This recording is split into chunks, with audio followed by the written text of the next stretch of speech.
रोजगार कार्यालय फरीदाबाद द्वारा और डीआईसी के सहयोग से माननीय राजीव रंजन, भाजपा प्रदेश से प्रधान सचिव, हरियाणा सरकार, युवा अधिकारिता और उद्यमिक विभाग की और अध्यक्षता में दिनांक 13/12/2025 को प्रातः 11 बजे फरीदाबाद इंडस्ट्रियल एसोसिएशन फरीदाबाद के सभागार में प्रधानमंत्री विकसित भारत रोजगार योजना यानी कि PMVBRY से संबंधित एक स्टेक होल्डर कंसल्टेशन मीटिंग का आयोजन किया गया, जिनमें फरीदाबाद के लगभग 150 नामी नियोजकों ने भाग लिया। इनमें मुख्यतः MSME और एक्सपोर्ट संस्थापकों के प्रतिनिधि उपस्थित रहे। आयोजन का मुख्य उद्देश्य अधिक से अधिक नियोजकों को प्रधानमंत्री विकसित भारत रोजगार योजना PMVBRY के बारे में जागरूक करना था। इस आयोजन में राज भाटिया, प्रधान Faridabad industrial association, HL Bhutani, chairman Faridabad industrial association, Prabodh Rana, प्रधान IMT फरीदाबाद एसोसिएशन, क्षेत्रीय भविष्य निधि आयुक्त निशा ओवी फरीदाबाद और इंद्रराज सिंह, योगेश कुमार, मंडल रोजगार अधिकारी फरीदाबाद और डॉक्टर नेहा सिंह, सहायक रोजगार अधिकारी और अभिषेक संधू, सहायक रोजगार अधिकारी बतौर विशिष्ट अतिथि उपस्थित रहे। केंद्रीय मंत्रिमंडल द्वारा स्वीकृत ये योजना 1 अगस्त 2025 से प्रधानमंत्री विकसित भारत रोजगार योजना के रूप में लागू हो चुकी है। ये नाम विकसित भारत पहल के प्रति योजना के समग्र उद्देश्यों के अनुरूप है और देश में समावेशी और स्थायी रोजगार के अवसर सृजित करने की सरकार की प्रतिबद्धता को दर्शाता है। इससे पूर्व प्रधानमंत्री नरेंद्र मोदी की अध्यक्षता में केंद्रीय मंत्रिमंडल ने इस योजना को स्वीकृति दी थी। 99,446 करोड़ रुपए के परिव्यय वाली PMVBRY का लक्ष्य 2 वर्षों की अवधि में देश में 3.5 करोड़ से अधिक रोजगारों के सृजन को प्रोत्साहित करना है। इसमें से 1.92 करोड़ लाभार्थी पहली बार कार्यबल में शामिल होंगे। इस योजना का लाभ 1 अगस्त 2025 से 31 जुलाई 2027 के बीच सृजित रोजगारों पर लागू होगा। आज का प्रोग्राम जो है ना, प्रधानमंत्री विकसित भारत रोजगार योजना के तहत एम्प्लॉय और एम्प्लॉयर यानी कि जो नौकरी लेता है और जो नौकरी देता है, दोनों को फाइनेंशियल बेनिफिट देने के बारे में अवेयरनेस बढ़ाने के लिए जो ना की गई थी। यहाँ पर एम्प्लॉयर की तरफ से अलग अलग इंडस्ट्रियल एसोसिएशंस के इंक्लूडिंग जो है, जो छोटी इंडस्ट्री होती है MSME जिनको कहते हैं, उनके भी प्रतिनिधि जो ना मौजूद थे और सबसे जाकर के विस्तार पर वो चर्चा हुई। और इस चर्चा के बाद जो ना इसमें कई सजेशन भी लिए गए और लोगों को बताएगा कि आपको कितना जो ना फायदा मिल सकता है और कितना लाभ मिल सकता है। खासकर कहा गया है कि 3,000 रुपये जो एम्प्लॉयर हैं, जो रोजगार देने वाले उनको दिया जाएगा और जो एम्प्लॉय हैं जो फर्स्ट टाइम इनरोल होते हैं, तो ये क्या है, इसके बारे में थोड़ा सा प्लीज।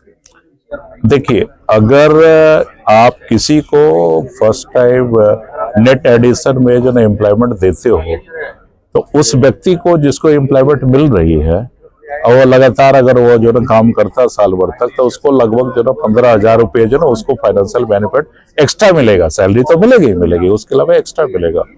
और इसके अलावा जो उनको एम्प्लॉयमेंट देता है, अगर उसने नेट एडिशन जो है एम्प्लॉयमेंट की एक थ्रेशोल्ड से ज्यादा की है, तो प्रति एम्प्लॉय प्रति माह मैन्युफैक्चरिंग सेक्टर में अगले 4 साल तक 48 महीने तक उसको जो है 2,000 रुपये पर मंथ जो है मिलता रहेगा। अगर उसकी सैलरी जो है 20,000 से नीचे है, अगर 20,000 से 1 लाख के बीच में सैलरी है, तो 3,000 रुपये जो ना पर मंथ उसको एक्स्ट्रा अगले 48 महीने तक मिलता रहेगा।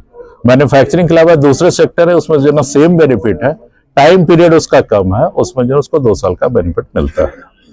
यहाँ पे देखे तमाम इंडस्ट्रियलिस्ट थे और एसोसिएशन के प्रेसिडेंट्स भी थे, जो ग्राउंड की समस्या है वो भी बताएं कि किस तरीके की प्रॉब्लम वो फेस कर रहा है। तो कुछ सजेशन आपके द्वारा मांगा भी गया, तो उस पर क्या विचार विमर्श है, कैसे समाधान? देखिए, काफी सारे सजेशंस जो ना हमने जो ना वो उसका मौके के ऊपर ही जो ना समाधान कर दिया है।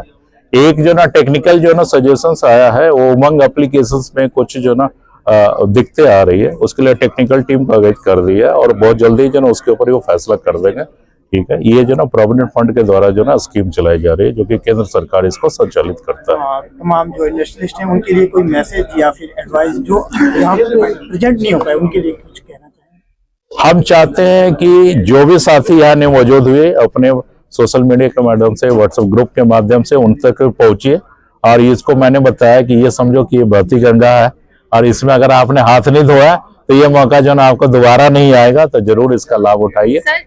इस योजना से किस सेक्टर और किस स्टेट को प्रायोरिटी पर रखा जाएगा? देखिए, मैं हरियाणा की बात कर रहा हूँ। हरियाणा बहुत ही अच्छा कर रहा है। अभी हम पीछे जो ना बड़े बड़े राज्यों से भी जो ना काफी अच्छा जो प्रदर्शन कर रहे हैं, और हमारे काफी एम्प्लॉय जो ना रजिस्टर्ड हो रहे हैं, हमारे एम्प्लॉयर भी रजिस्टर्ड हो रहे हैं। और इसमें कोई एक स्टेट वाइज जो ना प्रायोरिटी नहीं है, ये सबके लिए है, और इसकी जो ना कोई लिमिट भी नहीं है।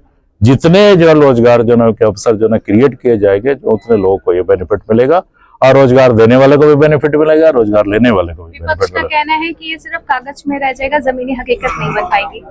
आप ऑलरेडी जो ना नंबर देख लीजिए। अब इसके बारे में मैं पॉलिटिकल तो कोई कमेंट नहीं करूंगा, पर जो ना नंबर गवाह है कि ये स्कीम जो ना काफी अच्छी जो ना चल रही है, और आगे हमारे सारे साथी भी बोल रहे हैं कि इसका जो ना वो पूरा फायदा उठाएंगे, और ये जो ना बहुत ही रिसाउंडिंग सक्सेस जाएगा। इंडस्ट्री को तो सपोर्ट मिलेगा, लेकिन स्टार्टअप्स के लिए क्या रहेगा?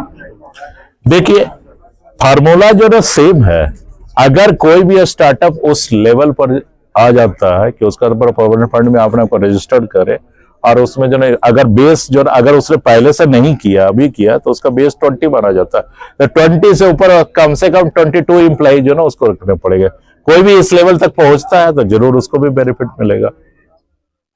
और वन क्वेश्चन था, वो एक टेक्निकल इशू था जो हम अभी आगे हम उसकी सोल्यूशन का हम करेंगे।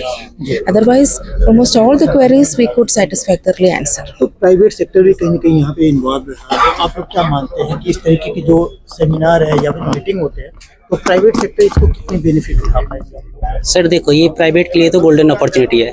थोड़ी सी अवेयरनेस की कमी है। अदरवाइज ये ऐसी स्कीम है जो मैंने रिसर्च किया था, थोड़ी सी प्रॉब्लम आती लोगों की सर, मिनिमम वेजेज अगर मान लीजिए 11,800 1200 जो भी है, थोड़ा सा अगर हम लोग बढ़ा देते हैं स्कीम के थ्रू, तो बहुत सारे एम्प्लॉय हमारे पास मल्टीपल टाइम पे इन्वॉल्व हो सकते हैं, लॉन्ग टाइम काम कर सकते हैं। तो नो डाउट बेनिफिट बहुत ही अच्छा है, और एम्प्लॉय दोनों को लिए ये बहुत ही अच्छी स्कीम है।